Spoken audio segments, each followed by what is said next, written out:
La cooperativa Dos Pinos tiene algo muy especial. No es solo su leche o sus helados. Es especial por lo que nos hace sentir. Nos hace sentir admiración por nuestra gente que trabaja duro. Nos inspira a sacar lo mejor de nosotros para contribuir a un bienestar mayor. Nos enorgullece porque es parte de nosotros, de nuestra cultura, de nuestra familia. Dos Pinos es más que una marca, porque nos recuerda cómo somos. Esfuerzo, solidaridad y orgullo. En Dos Pinos, así somos.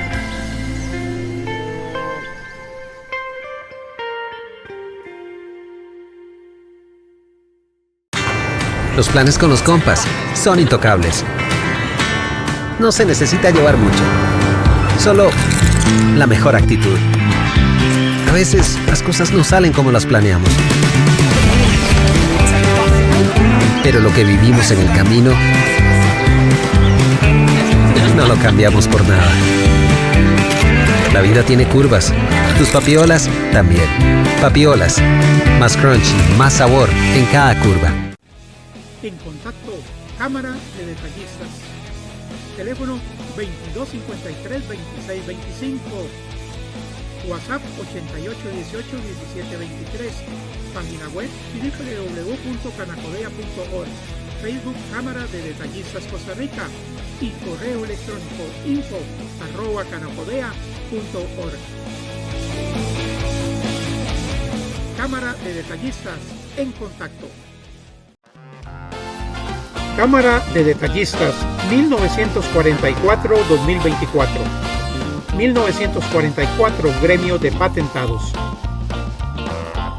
1949 Cámara Nacional de Comerciantes Detallistas. Década de 1950 se consolida la Cámara. Década 1960 capacitaciones en Estados Unidos y creación de cadenas detallistas. Años 70, 80, 90, promoción de autoservicios, convenios para servicios y proyección internacional.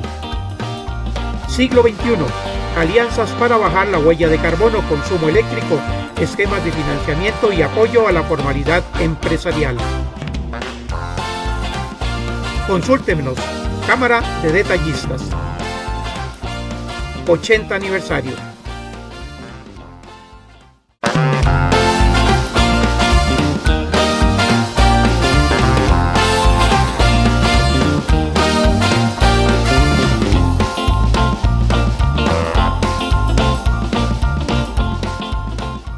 Y le damos la bienvenida a todos ustedes y a nuestros invitados, especialmente a don Carlos Carranza, catedrático universitario, quien ha tomado este programa como parte de su casa para ilustrarnos sobre todos los problemas nacionales. Nosotros queremos hacer un comentario y tiene que ver precisamente con toda esta realidad nacional que estamos viviendo y que nos dice que nosotros necesitamos cambios.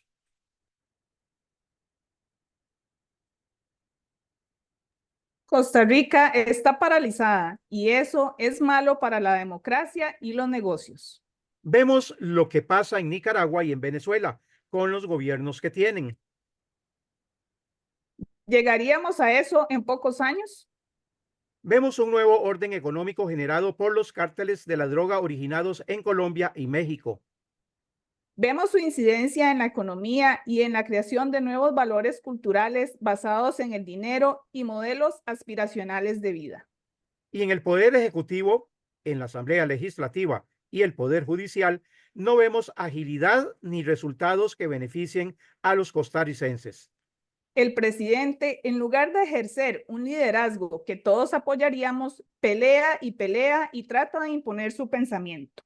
Él mismo cierra el diálogo, dinamita las conversaciones, el consenso. En la Asamblea Legislativa no se aprueban las leyes necesarias para enmendar el barco que se hunde poco a poco. Tres aspectos fundamentales para nuestra democracia van para el fondo: la salud pública, la educación pública y la infraestructura pública. No fueron nombradas las mejores personas en esos puestos de conducción a pesar del concurso de atestados que se realizó. Necesitamos líderes que se paren en la brecha, dejen sus vanidades y nos ayuden a un cambio profundo, basados en la solidaridad y el diálogo. Tenemos que cambiar para no perder a Costa Rica, para que la democracia se fortalezca y hagamos un mejor negocio para todos. Bueno, así vemos nosotros en parte lo que está sucediendo en Costa Rica y quisiéramos que como detallistas y empresarios tuviéramos los espacios adecuados para poder colaborar en el mantenimiento de nuestra democracia, porque cuando hablamos de salud y educación nos estamos refiriendo a que un pueblo que no esté educado no va a tener capacidad para tener buenos trabajos. Eso va en contra de la economía y va en contra también de el mantenimiento de nuestra democracia. Y ni se diga de la salud cuando tenemos una curva ascendente de personas de tercera edad que necesitan atención inmediata en los hospitales o en los centros especializados de salud y ni siquiera tenemos gerontólogos en hospitales como el de Alajuela, por citar un ejemplo. Así que, don Gerardo, con este panorama, ¿qué nos puede usted comentar? Ya para darle campo a don Carlos Carranza, que nos va a hacer una amplia exposición sobre la realidad nacional desde una perspectiva de la investigación profunda, la investigación sociológica, de la investigación económica. Adelante, don Gerardo. Gracias, Mariano. Muy buenas tardes, amigos detallistas. Don Carlos, nuevamente un saludo. Gracias por aceptar nuevamente la invitación acá con nosotros y compartirnos un poco de toda esa gran experiencia que usted maneja desde su lugar de trabajo. Melissa y la gente también ahí en la cámara, en las oficinas, también muy buenas tardes para ustedes. Y a los que todos nos están viendo a través del Facebook Cámara de Costa Rica. Mire, Mariano, y ahora acabo de ver otra noticia más todavía, salió ahorita en la tarde. Existe la posibilidad de que hay 700 médicos especialistas a punto de poner su renuncia a la Caja Costarricense de Seguro Social. ¿Y por qué esto?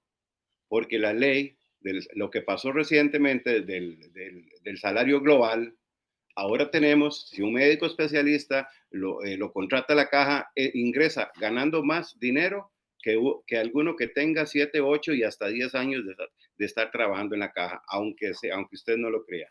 O sea, esta cuestión del salario global se suponía que le iba a traer a ocupar menos gastos en el gobierno central. Y aparentemente ha sido lo contrario, Entonces, ¿qué es lo que están haciendo ellos? Posiblemente es que quieren poner su renuncia, están dando a plazo el 15 de diciembre, pero que inmediatamente los contraten como especialistas nuevos para ingresar con el salario global, para poder equipararse con los que están entrando, porque si no están por debajo. Pero sí, es parte de lo que estamos viviendo acá en nuestro país, lamentablemente, como lo dice el diálogo, el comentario que hablaban ustedes, el diálogo realmente se ha roto, el diálogo ya no existe entre el poder ejecutivo, o existe muy poco, y el poder legislativo. Volvemos a aquello que yo siempre he mencionado, puchica, no nos interesa la bandera país, pero parece que a ellos y a toda esa gente les sigue interesando la bandera de color político y no la bandera de país, porque el mal es para todos. El mal no es para uno, no solo los para verdiblancos o para los azules rojos o para los amarillos o a los anaranjados. No, el mal es para todos. Entonces yo considero que debieran de poner un poquito más de cabeza en eso y analizar el país como tal y no con el color de una bandera. Yo creo que yo este comentario, esta parte, lo he mencionado varias veces en algunas oportunidades que hemos tenido de hablarlo así, pero es lamentable que nos estén llegando a pasar estas cosas. Por ejemplo, recientemente, para, para, para que nos hagamos algo que posiblemente nos da risa, el Ministerio de no sé si es el de Seguridad, pasó para Guapiles, para la Escuela de Policía, la parte de los que deben estar en la costa. ¿Cómo se llaman eso, Mariano? Los Los guardacostas. Pasaron la escuela de guardacostas para Cariari de Pocosí, para la Roxana de Pocosí, a la escuela de allá. Como quien dice, sacaron a los guardacostas del mar para irlos a enseñar allá. En una piscina.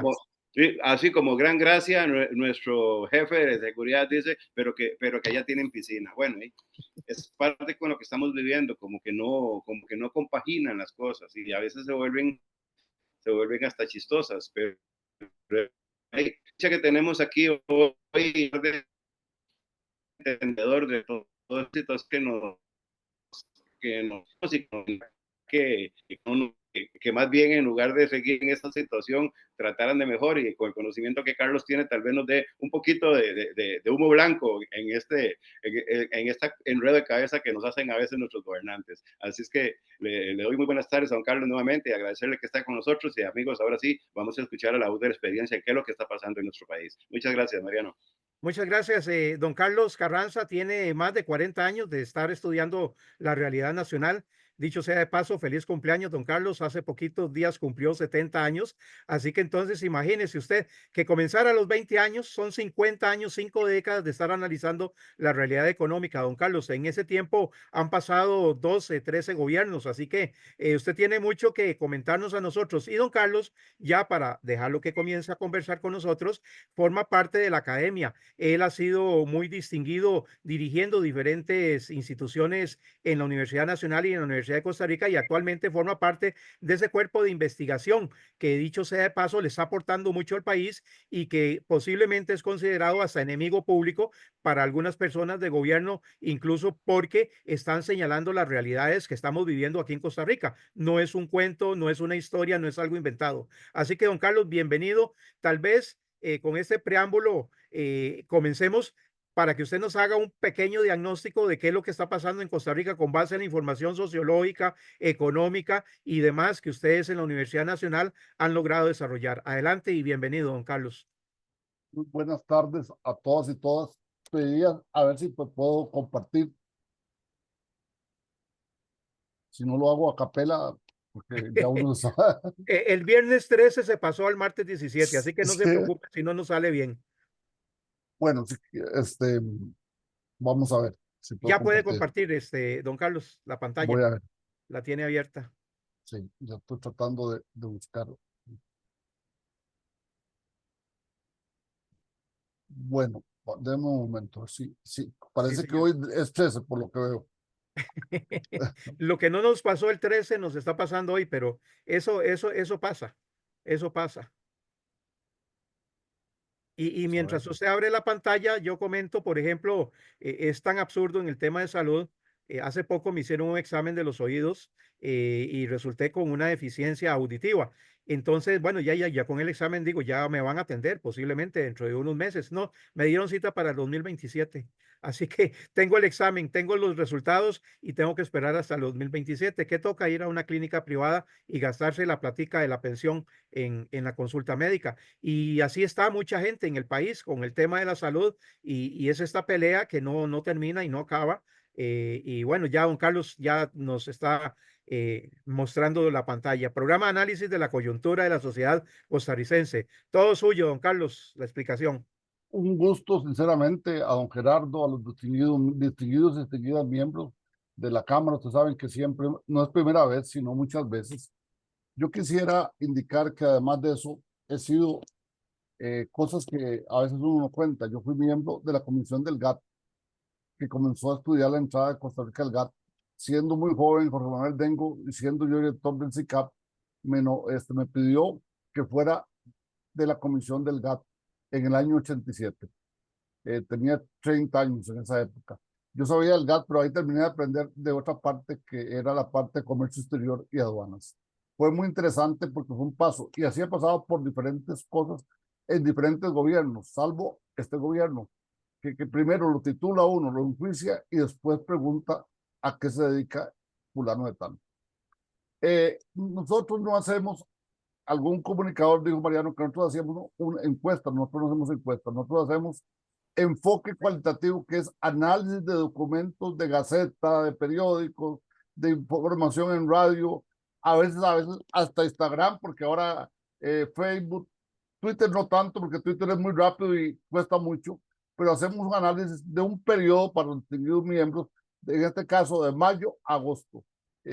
Por supuesto, eso no significa que es lo único que podemos hablar, pero sí de ahí partimos. Si me permiten, para pasar la siguiente lámina. Nosotros, y esto molestó a alguna gente del gobierno, decimos, y aquí me quedé ahora que he escuchado a Gerardo, dije, hey, como los chiquillos de la escuela, nos pasamos un forro. Este es un país en conflicto, con diferencias sustanciales entre los poderes de la República. Lo que distingue a Costa Rica es esa diferencia de los poderes de la República fuertemente. ¿Por qué? Porque evidentemente hay una lucha con los poderes de la República. Cada uno tiene que tener su propio nivel y su propia cuestión, pero evidentemente usted no le puede a otro poder imponer cosas. Recuerde, cuando el señor presidente le dijo, páseme la ley Jaguar, que la segunda ley Jaguar, que es muy fácil, que es muy sencilla. El presidente de la Asamblea no puede obligar a los diputados. Todos los que hemos estado alguna vez escuchado a los diputados sabemos que la Asamblea es la diversidad y pluralidad de pensamientos de Costa Rica. Entonces, vamos a trabajar eso y después entramos a la parte de los temas específicos. ¿Qué decimos ahí? Varias cosas importantes. Voy a dedicarme esto para entrar aquí directamente. Decimos que hay una lucha muy fuerte con diferentes niveles y vamos a tratar de verlo. Primero, con el Poder Legislativo. Ha habido un menosprecio del Poder Legislativo porque en todos los gobiernos, ahora que decías eso, Mariano, en todos los gobiernos hay que negociar. Siempre toca negociar y no es antiético. Si se negocia en forma transparente, adecuada, es parte del hacer político. Y no lo he visto solo en Costa Rica. Yo he estado en el Parlamento Europeo, donde he visto negociando a diferentes fracciones. Y una vez estaba y me dice un especialista, mire, Carlos, vas a ver el acuerdo en media hora. Y en media hora pidió de 4 partidos distintos la palabra, gente de peso dentro del Congreso, dentro del Parlamento Europeo. Hablaron, la moción estaba lista por los técnicos y salió. Y era aprobación de presupuesto de toda Europa. ¿Tú sabes lo que es ese tipo de cosas que es complejísimo? Entonces, uno tiene que entender que hay que hacer un esfuerzo importante. En segundo lugar, hay un problema eh, eh, que es con el Poder Judicial. Sí, el Poder Judicial tiene que hacer cambios. En eso estamos de acuerdo y ahora don Gerardo recalcaba algunas cosas, pero usted no puede obligar a un juez como presidente de la Corte o como Corte Plena a que tome las decisiones que usted considera. Si un caso está en manos de un juez, tiene que decidir qué sí hay que hacer, cambios en la legislación, pero acordados fuertemente. Vean ustedes la paradoja que ahora iba rápido la Comisión de Seguridad y la diputada Pilar Cisneros pide que vaya más lento porque se les agotaron sus muchachos. Entonces eso es una contradicción muy grande y muy fuerte. La Contraloría General de la República, por supuesto que hay que hacer cambios en la eficiencia, en la eficacia, en los mecanismos de evaluación, pero pasa una cosa, eso es diferente a quitarle todo poder de fiscalización a la Contraloría. Y a la par de eso, en contratación administrativa quieren hacer por la excepción. Si algo pasó en la década del 30 del siglo pasado y los 40, fue que esa era la forma de operar los gobiernos, no hacer licitaciones, sino hacerlas en forma privada. Y desmontar el SICOP, que es lo que están haciendo todos los países de la OCDE, que es un elemento que se hace en todos los países. Usted, don Gerardo, puede participar, don Mariano y todos los miembros. Usted tiene los requisitos, usted toma el cartel y lo hace. Que podemos ampliar los plazos, por supuesto. Un enfrentamiento con el Tribunal Supremo de Elecciones, que se ha dado varias veces. Vea que el que consultó los artículos de esta ley fueron 5, fue el Tribunal Supremo de Elecciones, el único que se ha visto. Y los 4 artículos que presentó fueron puestos fuera de combate. Está la ley número 2, que por cierto me toca a mí que mandar dictamen para la Asamblea, entre mucha gente. La Defensoría de los Habitantes, con la cual ha tenido grandes diferencias. Las universidades públicas, no voy a defender aquí mi patio, si digo que siempre se negocia. Se negocia, se llega a acuerdos. Y una aclaración para todos los distinguidos miembros de un error que cometió el presidente. Dijo que el PC dio a entender que se discutía toda la vida. No, el PC comienza en el 87. Antes los mecanismos eran otros. Costa Rica ha ido variando, modificando sus procedimientos. El otro, el OIJ. El OIJ se convierte en un enfrentamiento. Vean que el OIJ ha existido en 2 cosas que usted estaba diciendo ahora. Necesidad de recursos para combatir al narcotráfico y otras cosas. Porque hoy estaba, y me salgo un poquito, hoy estaba rápidamente, tuve poco tiempo para ver las noticias de mediodía, pero sí vi lo que están haciendo con los cajeros automáticos, lo cual es una barbarie para el país. Y entonces necesitamos recursos para la OIJ.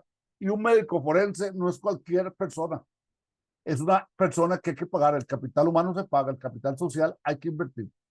Entonces, partimos de ahí para hacer esto, diciendo que esa diferencia es muy amplia con los poderes de la República. Y vamos para abajo. Es un país en conflicto porque él habla de la élite política, los que ejercen el poder, pero él es parte de la élite del poder. Cuando uno ya llega a ciertos niveles, es parte de la élite. ¿Por qué? Porque tiene un nivel de decisión muy importante. La sabiduría está en saber ser estadista a un presidente de cualquier tipo. En segundo lugar, las diferencias son normales en una democracia. Ustedes lo saben. Los que hemos negociado con gobiernos y con instituciones privadas y públicas, todos tenemos ciertas cosas. Ustedes lo hacen hasta en cosas sencillas. Precio de un producto, variación de tal cosa, calidad de tal cosa, etcétera, etcétera. En tercer lugar, en cuarto lugar, se ha ampliado las brechas con los diferentes poderes de la República. Y esto es muy importante que voy a señalar, el lenguaje del presidente no es el lenguaje más adecuado como tal. ¿Por qué? Porque si uno le habla al primer ciudadano de la República, espera que el lenguaje, todos sabemos muchas palabras vulgares, pero eso no estriba. Y en burlarse de la gente, etcétera, etcétera, etcétera. Entonces, hay que hacer un esfuerzo muy grande. Me dolió mucho el discurso del 14 de septiembre en Cartago, que a todos nos dejó ir alguna cosa. Yo digo, ¿hasta cuándo el presidente va a entender que eso no es el estilo para gobernar? Y el estilo presidencial lo voy a resumir en dos cosas para ir por el tiempo que tenemos. Primero, es un estilo centralista, con visos de autoritarismo. Quiero decir de esto que tiene formas autoritarias en la forma de querer hacer las cosas del presidente y no escuchar criterios en cierto momento. Yo vi un caso, por ejemplo, que al presidente Lina lo quitó porque consideró que no ha hecho todo. Y si usted no tiene todos los recursos, no tiene todo el tiempo, no lo puede hacer en menos de un año. Poner a dar inglés, ¿cuántos profesores deberíamos formar en inglés? Más. Y ahí una paradoja, don Gerardo, don Mariano. Necesitamos que la gente joven y todas las generaciones hablemos más inglés. Y no se está pagando a un profesor de inglés el nivel adecuado. Al mismo INA le cuesta conseguir gente que le cobra barato. Usted puede poner a dar inglés a muchas personas, pero saberlo es otra cosa. Saber la parte técnica, cómo se hace, y es un problema fundamental. Entonces, y a la par de eso, nos falta estrategia de desarrollo. Eso no le gustó al presidente que hiciéramos estas cosas, porque estábamos ubicando, vamos a ver, hoy las láminas están, lo que dijimos ya, no hay negociación como elemento fundamental. Al no haber negociación, es un problema muy importante. Igualmente, habla duro, no solo a los poderes de la República, sino a todos los partidos políticos. Yo les voy a contar, yo soy miembro de una junta directiva que tiene que ver con desarrollo territorial. Hasta los diputados, estando Villalta, que quería meter un impuesto en la época de Alvarado, le fuimos a decir lo que pasaba en ese momento. Creímos que Villalta nos iba a decir que no. Y al revés, conseguimos que Villalta quitara la moción inmediatamente cuando entró el plenario. Digo, yo saco tal moción y logramos que los sectores de zonas territoriales como Pérez de León, Turrialba, San Carlos, no lo tocara los impuestos correspondientes. ¿Por qué? Porque hay que hablar con diferentes gente. Y si usted tiene argumentos, cuando le dijimos, van a haber 600 personas empleadas en tal parte, él lo midió y dice, no puede ser. Y pudimos hablar. Yo creo que hay cosas que sí se pueden. Hay otras que hay grandes diferencias, pero hay otras que uno puede hablar con diferentes fracciones y diferentes grupos. Y la estrategia del presidente es de pocos acuerdos. Es una estrategia de que donde el único es la estrategia presidencial. Yo ayer escuché, haciendo un paréntesis, a una agricultora arrocera y lo que me dio fue compasión y lástima por lo que le pasó a ellos. Sí hay que abrir el mercado de arroz, pero hay que hacerlo en otra forma y con una serie de elementos distintos y no a la fuerza, no por decreto. Eso golpea a cualquier sociedad. Y el modelo económico de Chávez, ¿cuál es? Vamos a ver, porque hoy sí.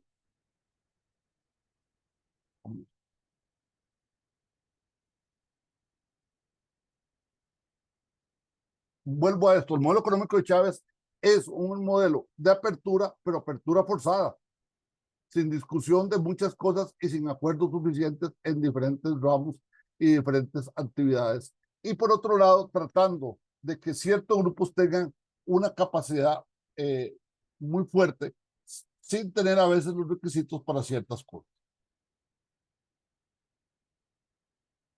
Eh, y quiere reducir la intervención estatal. Por supuesto, hay cosas que hay que reducir, pero usted la educación, la salud, la inversión social y la seguridad no puede reducirla. ¿Por qué la inversión social? Ustedes son comerciantes, son gente que sabe más que yo. Si la gente no tiene en su tarjeta, en su billetera, en su menudo, lo suficiente, no nos va a comprar productos, no va a hacer ciertas cosas. Y él con esto está golpeando a sectores muy importantes de cierto tipo. Y la otra puerta importante es que si queremos ser un país abierto, tenemos que dar más capacidad. Países como Noruega, Dinamarca, Corea del Sur, Australia tiene un modelo más abierto, pero con un modelo de compensación entre la competitividad y el bienestar como tema fundamental y central. Y después de eso, tenemos que decir que hay problemas muy grandes, como es el caso de los programas de pobreza. La pobreza ha aumentado en 4 o 5%. Y alguien me preguntaría, ¿cómo afecta esto? Que tenemos potenciales gentes que las puede atrapar en narco. Haberle quitado subsidios a los niños y niñas es gente que de 13, 14 años tienen que buscar qué hacer. Porque desgraciadamente hay familias que no tienen cómo mantener la comida 2 o 3 veces al día en su hogar. A la par de eso, se ha tocado la caja y la educación, y no estoy hablando de la educación de universidades, ahí no me meto por ser parte, sino la educación de base. Si usted no hace mejoramiento de infraestructura, no puede dar. Yo supongo que algunos de ustedes han ido a algunas escuelas y da lástima ver los servicios sanitarios, ver las aulas, ver las instalaciones eléctricas. Costa Rica tiene que hacer una inversión muy amplia para reponer escuelas y colegios y mejorar la calidad de los niños. También la otra parte es que, vamos a pasar, aquí, es que al terminar esto, evidentemente el modelo neoliberal, pero un modelo neoliberal sin compensación social. Usted puede hacer cambios heterodoxamente. Por una parte, puede tener apertura, pero por otro, desarrollo humano. El ejemplo más clásico es Singapur, es Corea del Sur. Y en otro modelo, usted tiene modelos muy eficientes con participación gubernamental como Noruega, Dinamarca, pero los programas que usted decía ahora, don Mariano, que son muy importantes, en Dinamarca los recibe el rico y el pobre, y no tiene que esperarse grandes tiempos para eso. Si nosotros le ponemos que a eso, en el caso de la caja, al 2047, mucha gente que se va a pensionar no va a tener pensión, en el 2047 podemos llegar a una situación compleja a mediano plazo. Ahora,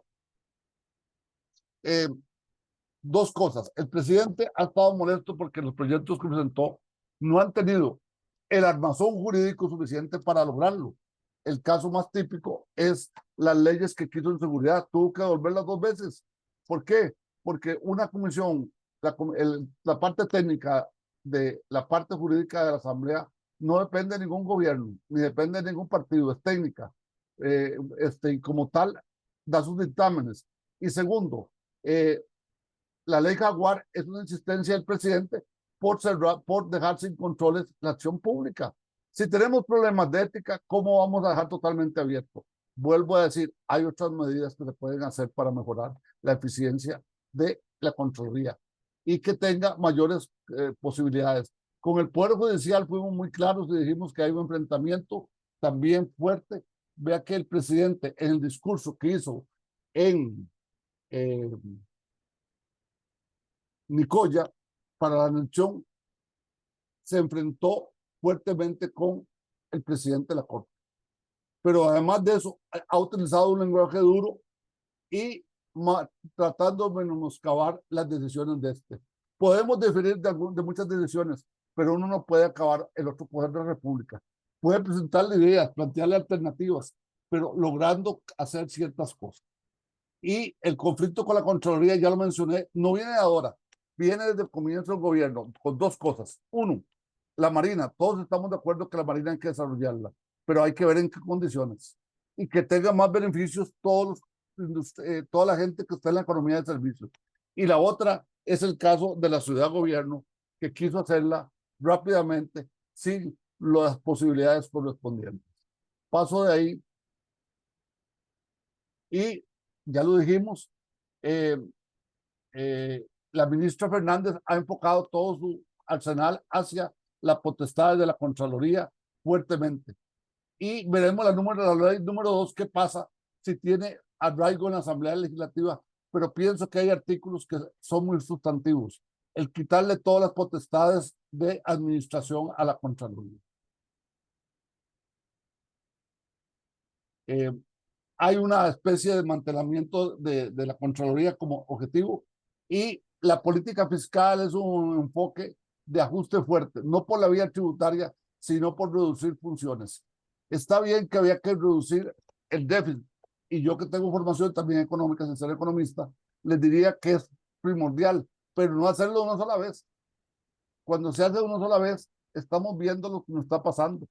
Quedaron en el presupuesto 2025 salarios sin pagar, otras áreas sin estar, con grandes problemas fuertes en esa parte y tocando a sectores muy débiles. Vamos a ver, hoy sí realmente vamos.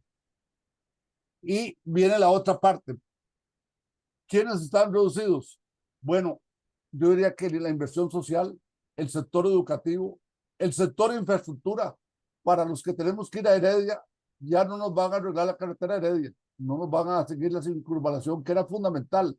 Y pongo aquí, los que hemos luchado para que San Carlos tenga una carretera moderna, quedará para el siguiente gobierno comenzar a hacer el proyecto. Después de que el presidente se haya comprometido en San Carlos de que lo iba a hacer, porque hay cosas que crean déficit, pero el déficit se paga con una carretera a Cartago, perdón, una carretera también a Cartago, pero a Heredia, a San Carlos, y 4 o 5, como dicen los campesinos, otro gallo cantarín. A la par de esto, se da de que no hay posibilidades para el sistema social como elemento fundamental. Vuelvo a insistir, si no hay seguridad social, es muy grave. Y aquí decimos esto, que es muy duro. Eso es lo que no le gustó al presidente. Un gobierno sin destino social y bajo perfil de desarrollo humano. ¿Por qué bajo perfil de desarrollo humano? Porque al no haber recursos, la gente va a bajar sus capacidades, sus posibilidades en cierto momento. Vea que la educación tiene un doble sentido, no la estoy hablando de la universidad, sino la primaria y secundaria, de preescolar. Ayuda a mucha gente a que pueda salir adelante y que si tiene alimentación, subsidios, pueda alcanzar ciertas metas. Yo he tenido gente, no millonaria, he tenido gente de la León 13, he tenido gente de la Carpio, de diferentes lugares en la universidad que después demuestran una alta capacidad técnica como cualquiera, como rico o pobre. Y entonces la inversión social no se está dando, con aumento de pobreza, asimetrías y con no hay una política a largo plazo como elemento fundamental. Voy rápidamente porque también tengo un límite de tiempo. La política educativa es un desastre, así se los pongo. ¿Cómo va a hacer usted un plan? Y aquí a don Gerardo, que tiene negocios, o cualquiera que hemos tenido actividades empresariales, que usted dice que en el año 2025 va a plantear el plan que tenía que haber comenzado en el 2022. Las pérdidas en el caso de un negocio en este caso la capacidad de educación se pierde. Decir que le van a llegar en marzo, con una cosa, en marzo o en mayo del otro año, bueno, eso es paradójico, porque además de eso ya el presupuesto está definido para ese año, no se puede hacer cambios. Y para el siguiente a la ministra le va a tocar, si estoy a ministra, posiblemente enero, febrero, marzo, abril, hasta ahí llega, 4 meses del 2026. Entonces, la educación está sin una línea clara y precisa en ese sentido. Rápidamente, ahí van las cifras. El 5.2 del PIB era para la educación en el 2024. Ahora vamos a tener un 4 puntos. Deficiencias en bilingüismo. Un país que quiere desarrollarse tiene que ser bilingüe. Lo dije hace como 2 años, hace como 3 años o 4, un día que estábamos hablando del COVID aquí, por esta misma línea, y decíamos que eso es muy importante. Nula negociación del FES. Yo aquí, aunque soy unitario, siempre se negocia. No sé cuánto será lo que hay que dar, pero uno no puede quedarse estático en las cosas. Tiene que hacer siempre reajustes de cierto tipo. El gobierno sin claridad en la vulnerabilidad y residenciación escolar. Eso que estamos formando otra vez más niños no nos lleva a un buen camino. Y no hay medidas con certeza, ni estamos aplicando los instrumentos tecnológicos. Ya muchos olvidaron que la Fundación Omar Dengo fue sacada de programa en cierto momento, y eso nos lleva a que tengamos un nivel más bajo de la parte tecnológica. El ministerio no lo podía manejar, pero esa fue la decisión del gobierno. Y en lo ambiental es un cambio sustancial polémico. Lo resumo en lo siguiente: si Costa Rica quiere ser importante, tiene que seguir por la economía de servicios, tiene que seguir por el turismo ambiental y no abrir la posibilidad que parques y otros lugares sean sancionados. Uno puede diferir con los ambientalistas, yo difiero en algunas cosas, pero sí hay que tener esa política como un plus, que hay que tenerlo como una estrella fundamental. Pocos países tienen la parte verde tan clara como Costa Rica, y que desde el gobierno de Daniel Oduber, los que somos más de edad, como Mariano y tal vez don Gerardo, bueno, si recordamos que el mismo Daniel comenzó con esas medidas, es decir, llevamos casi 40 años de medidas de ese tipo, y eso nos ha ayudado a dos cosas: a un país que tiene mejor aire, mejores condiciones, pero a la otra parte, nos llegan turistas. Imagínense que si bajamos los parques en ciertas plazas, se nos para. ¿Por qué? Porque significa que tenemos grandes problemas. Voy pasando. Eh, Aquí está lo que señaló don Gerardo: la política de seguridad no existe, y no existe en varios planos. No hay recursos para contratar gente de alto nivel. Y segundo, la violencia va aumentando. En los últimos 3 años tenemos más de 2.000 muertos como elemento fundamental. Y eso es muy grave. Usted tiene que comprar lanchas, barcos, tiene que comprar un par de aviones para poder combatir. Mariano, que anduvo como dicen, ese tipo de cosas, sabe que el narco de esa época era de alta capacidad tecnológica. Tienen drones, tienen todo. Y a la fuerza pública los mandamos siempre en los buses, en tal cosa, y ya están cantados. Si uno desplaza fuerza con helicópteros, con tal cosa, puede hacer una serie de operaciones. Necesitamos invertir en esa área, y invertir también con programas para modificar las cárceles también, para poder recuperar a alguna gente. Y la política exterior no está mala, es así que tengo que decir, no está mala, pero debemos abrir más relaciones con Asia, con África, porque el mundo está cambiando y requiere que tengamos más competitividad. Si queremos crecer, no podemos pensar solo en el mercado norteamericano. Tenemos que tener una visión muy amplia del mercado para ese fin. Y paso a la otra: políticas energéticas no las veo como tal. Es un tema que también está afectando fuertemente. ¿Por qué? No, porque no hay las medidas suficientes, tenemos mucha contaminación en las verduras y en otras cosas, y en cosas que hay que volver a tomar la guardia. Porque si queremos vender a Europa más y queremos vender a otros mercados, requerimos una política ambiental clara, precisa, directa, no de otra época, porque el mundo cambió. Y además de eso, tenemos el problema de agua. Al presidente ha dicho: guarde, que gracias a Dios que el préstamo lo perdimos. ¿Cómo vamos a tener una parte de una ciudad sin agua en verano? ¿Cómo puede vivir esa gente? Es decir, en el área ambiental y hídrica no se hicieron las medidas adecuadas. Seguimos improvisando, no solo este gobierno, sino otros gobiernos. Y en políticas energéticas también, perdonen, es que diría lo siguiente: hay que fortalecer la capacidad de producción de energía por diferentes mecanismos, no de combustibles, sino de ambiente sostenible, etcétera. Y en infraestructura lo decimos: sí se ha logrado algo el rezago, pero todavía tenemos el caso de Cartago, que va muy lento. Los que tenemos que ir a Cartago saben que si se va a dar más tiempo, casi al final del gobierno, vamos a tener que emplear más tiempo. Solo un dato: yo, por ejemplo, a veces tengo que ir a Turrialba, me llevo 2 horas 30 y 2 horas 45, 3 horas a la vuelta. Y yo tengo casa allá, y lo que hago a veces es quedarme una noche para venirme casi la madrugada para poder llegar temprano. Y la carretera San Carlos, no estamos haciendo una política de infraestructura, no solo de carreteras, sino de puertos, sino también de aeropuertos, y también, ¿por qué no poner el ferrocarril moderno? Si ustedes ven, ya Panamá amplió hasta el metro, su vía principal. ¿Por qué? Porque tenemos que movilizar más gente. En el GAN somos más de 1.200.000 personas.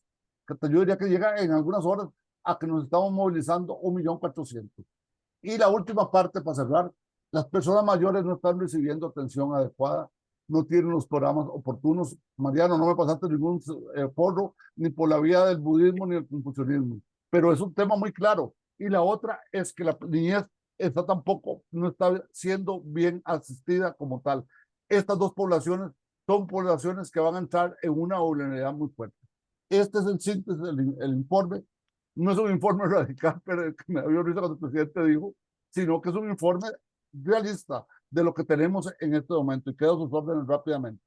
Don Carlos, con toda esta realidad que es una radiografía de lo que está pasando en el país, ¿qué es lo que podemos hacer nosotros para que no se nos vaya la democracia? Porque a como están las cosas, el esfuerzo de 200 años en este momento se está echando al basurero, se está echando al inodoro por incapacidad de nuestros gobernantes.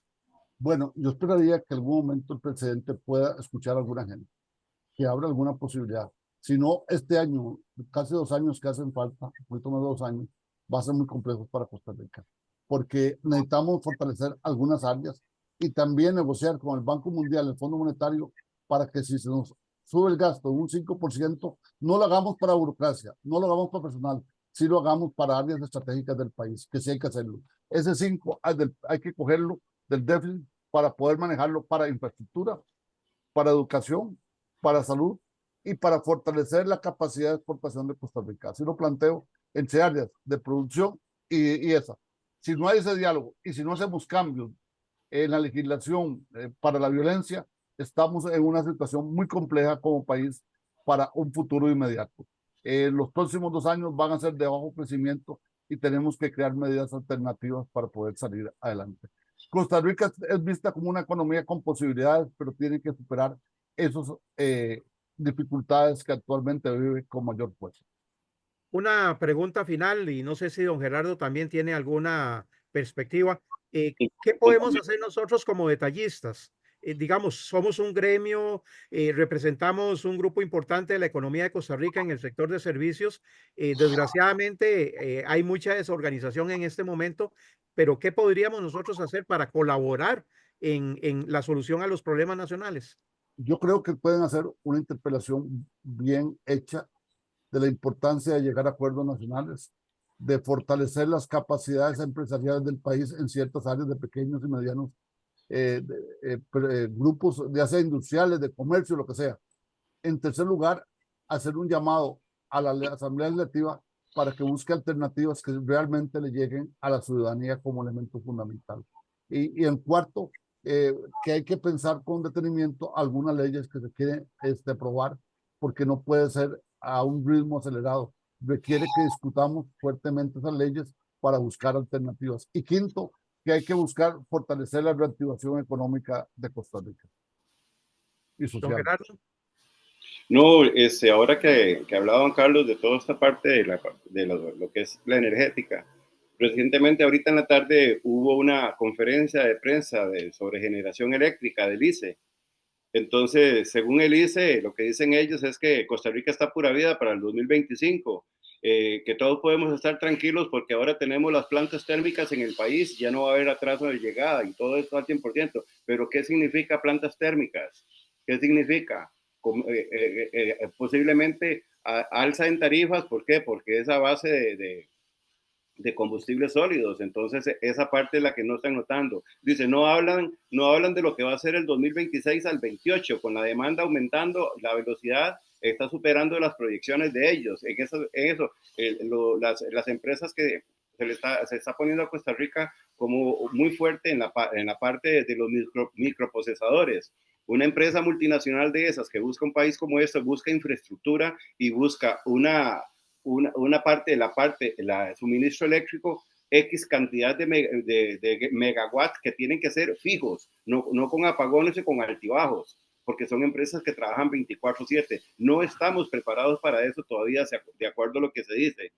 Y preguntan también que qué planes tienen para reducir el costo de la energía, cómo se prepara el ICE para los cambios en la legislación, en cambios de legislación precisamente a eso. Y dice, en lugar de estar contratando energía en firme, el ICE está buscando contratos no firmes. ¿Qué significa eso? Que llegan y le dicen a usted, Mariano, le compro la energía cuando la necesite. Usted tiene que tener su planta prácticamente trabajando en la parte de lo privado, y si Elisa la necesita, se la compra, y si no, apáguela y ve a ver qué hace con sus empleados y todo eso. Eso es algo que se viene dando. Ahora que se volvieron a renovar un poquito los contratos con la empresa, con la parte privada, pero todos los empresarios privados prácticamente tenían las plantas apagadas, se habían quitado su personal. Ahora con todo el problema de agua que hubo durante este año, entonces Elisa se vio en la necesidad de otra vez. Entonces ahí habla de de todo esto que está pasando, pero es muy preocupante con la cuestión de la fabricación de estas multinacionales. Dice que han generado 175 millones de dólares en importación para poder hacerle poder asistir a la demanda que hay. Esos son 135 millones de dólares en combustibles para poder, o en lo que usan búnker, creo que es que algunos usan búnker, que cuando se les agotan el búnker comienzan a usar diésel, que es, creo, el doble más caro que el búnker. O sea, eso hace que las tarifas completamente encarezcan. Pero bueno, es parte de lo que tenemos que enfrentar. Aún así, yo sigo diciendo, mi país yo lo quiero y nunca, creo que nunca me iré para otro lado ni hablaré mal de mi país, pero hablaré mal de sus gobernantes y todo, pero de mi país nunca. Eso va a seguir siendo siempre lo más lindo que uno puede tener, su tierra. Es un tema amplio de hablar. Digo lo siguiente, hay que pensar en hacer otros proyectos hídricos, primera cosa. Y ahí hay que debatir con los ambientalistas para lograr que se hagan algunos de los proyectos posibles en el sur. Segundo, podemos llegar a una alianza privado-pública para producir energía que necesitamos. Tercero, necesitamos capitalizar a esa gente que ha puesto plantas para que el ICE les compre, porque el ICE ya se dio cuenta que le puede vender a todo Centroamérica y a Panamá. Correcto. Cuarto, hay que cambiar algunas cosas, pero no hay que quitar el control que tiene el ICE de lo que es la calidad de servicios a nivel como tal. Si se los damos a MINAE, seamos sinceros, no lo va a hacer. Ya lo hemos demostrado también con ciencia y tecnología, con toda una serie de cosas, o quitamos a la Fundación Maro Delgo y cuando quitamos a CINDE. La otra parte, tenemos que incentivar para pequeños, medianos y grandes otras formas como la energía solar y en algunas partes la energía eólica. Eso yo me comprometo que si nos invitan para el fin de año, haré un comentario más amplio, pero por ahí va. Hay que tener siempre crecimiento, porque usted lo dijo, el crecimiento no es a la segunda potencia, sin ser matemáticos, es a la octava o doceava potencia.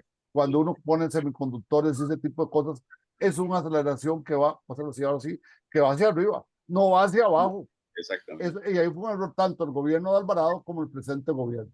Y ahí cierro y les pido disculpas si tengo que retirarme, pero estoy contratiempo. Muchas gracias por invitarme. Muchas gracias, don Carlos. Y a final de año vamos a estar con usted para hablar sobre las proyecciones de energía, con también personeros de la Cámara de Industrias, posiblemente especializados en el tema, porque sí, este es un debate nacional que tenemos que resolver. Muchas gracias, don Carlos, por acompañarnos y que siga celebrando esos 70 años, porque solamente una vez se cumplen 70 años, ¿verdad? Solamente una vez. Muchas gracias. Un fuerte abrazo. Gracias, buena tarde. Bueno, amigos, nosotros seguimos aquí en el Café Detallista. Vamos a ir al video que teníamos inicialmente, porque nosotros queremos resaltar, celebramos ahora los 80 años, pero nuestros detallistas no solamente son de pulperías, no son solamente de autoservicios, no son solamente de panaderías. También tenemos detallistas empresarios que se dedican a actividades muy interesantes, que es el caso de don Carlos Chanto, quien en Granadilla de Curriabat tiene una empresa de fútbol 5 que se sale un poquito de lo normal que puede tener una persona como empresa. Así que veamos a estos detallistas emprendedores que forman parte también de la Cámara Nacional de Comerciantes Detallistas y Afines. Carlos. Detallistas 2024.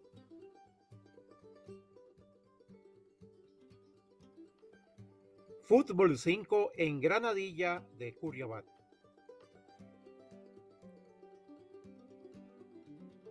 Y como consejo, siempre estudiar al cliente, ¿verdad? Que es lo que nosotros nos mantiene ese cliente. Entonces, siempre hay que estudiar las necesidades del cliente, qué es lo que quiere, qué es lo que necesita. Yo creo que por ahí anda el consejo. creo que es un deporte donde todo el cuerpo, todo funciona, todo, dedos, piernas, todo, es muy completo. Por muchas razones que ofrece la Cámara, como asistencia legal, como asesorías, como muchas cosas, por eso me llamó la atención, por eso estoy con la Cámara. Bueno, ya quiero ir descansando, porque toda la vida he trabajado con público, desde los 11 años, entonces ya quiero ir saliendo, ir descansando, dedicándome a algo diferente, para un medio retiro, pero siempre generando. Fútbol 5 en Granadilla de Curriabat. Detallistas 2024.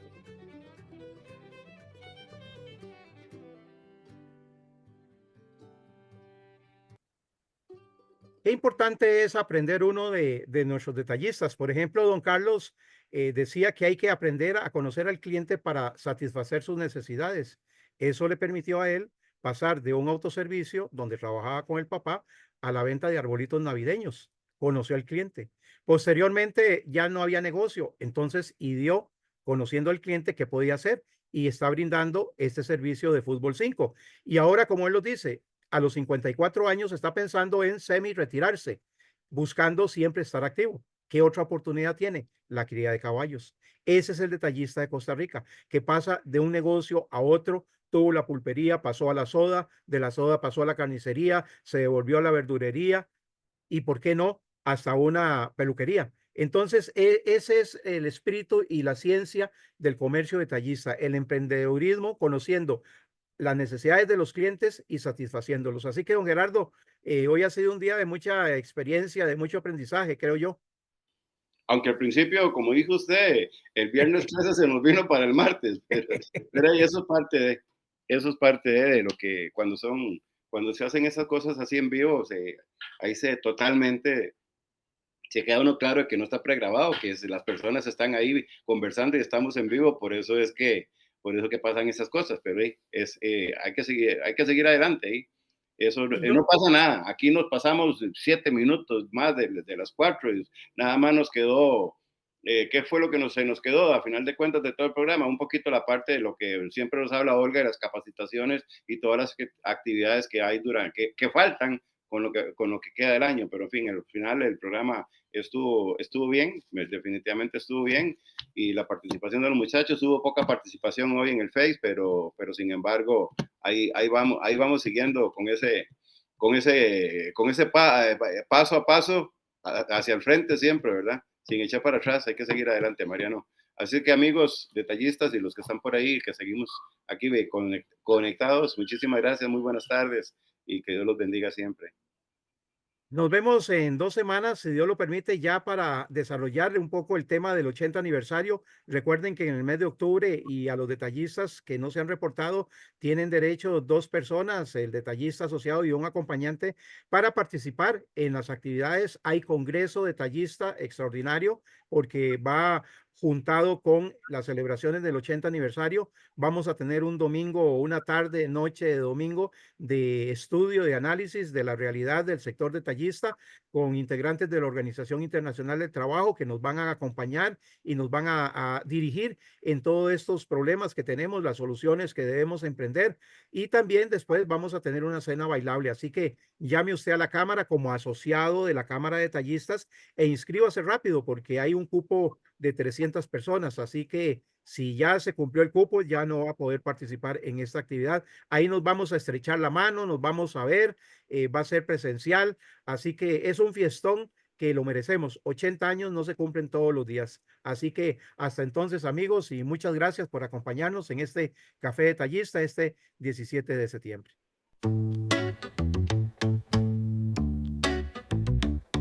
Desde 1944, con fuerza y visión, seguimos adelante. Detallistas unidos con un solo corazón. Por el progreso, luchamos con pasión. Defensa, servicio, cada día sin parar. Juntos hacia el futuro, siempre a brillar.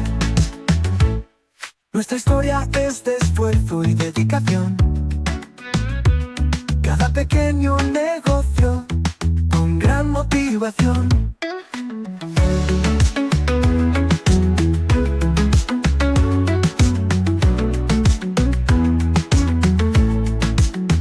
En cada rincón somos la voz del pueblo, creciendo juntos en este gran cielo.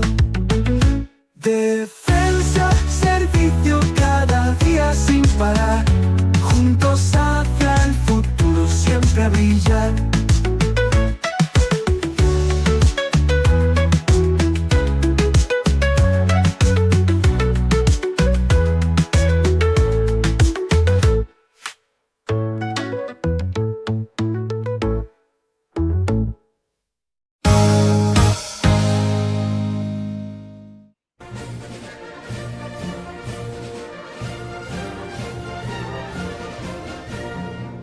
Tenemos 19 símbolos patrios.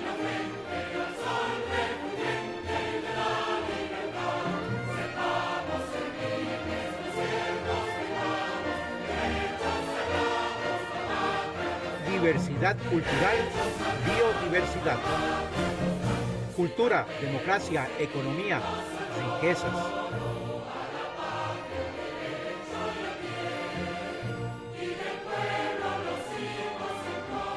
Símbolos patrios, reflejo de Costa Rica.